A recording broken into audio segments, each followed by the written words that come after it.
If you often lose your temper over small things, feel like you're constantly on edge, or get emotionally overwhelmed and angry when things don't go as planned, psychology has an explanation. It's not simply because you have a bad temper. It's likely because you've been through a lot of pain and disappointment. Over time, you've learned to use anger as a way to protect yourself. There's a psychological term called alexithymia, which describes a common personality trait, especially among our parents' generation. People with alexithymia struggle to process and express emotions in a healthy way.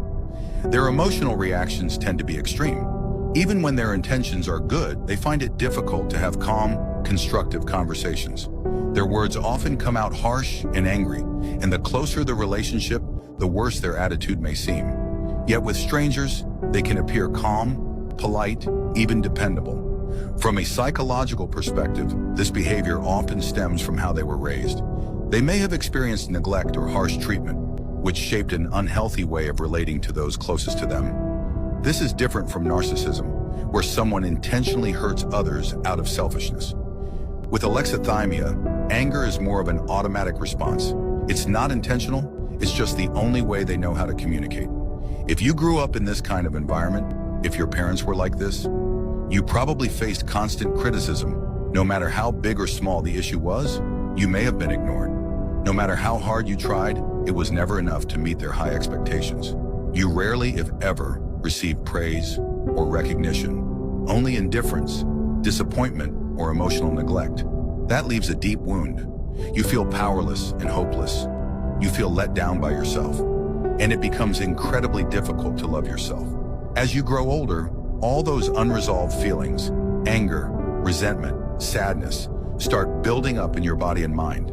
They don't just go away. They become a heavy burden that lingers, waiting for something to trigger them and cause an emotional explosion. Sometimes the people around you make it even harder. For example, if your partner has an avoidant attachment style or struggles to understand emotions, they might not respond to your needs. In conflict, they may shut down or ignore you until you get angry. Over time, you may unconsciously learn to use anger as a tool to get a response from them. To regulate your emotions, you need to turn inward and go deep. Deep down inside you is a child who still carries all that pain, fear, and unmet need. Here's how you begin to heal. First, recognize your inner child. Acknowledge the wounded part of you. Understand that your anger is a defense mechanism, protecting those old wounds. Second, soothe the pain. Work on rebuilding your sense of safety, self-worth, and identity. Learn to give yourself the love and validation you've longed for. Third, build emotional resilience. As those wounds begin to heal, you'll find that what others say or do no longer affects you so deeply. Anger won't come as easily because those old triggers will no longer exist. Remember, anger isn't the real problem. It's a symptom of deeper pain. Heal the pain, and the anger will naturally fade.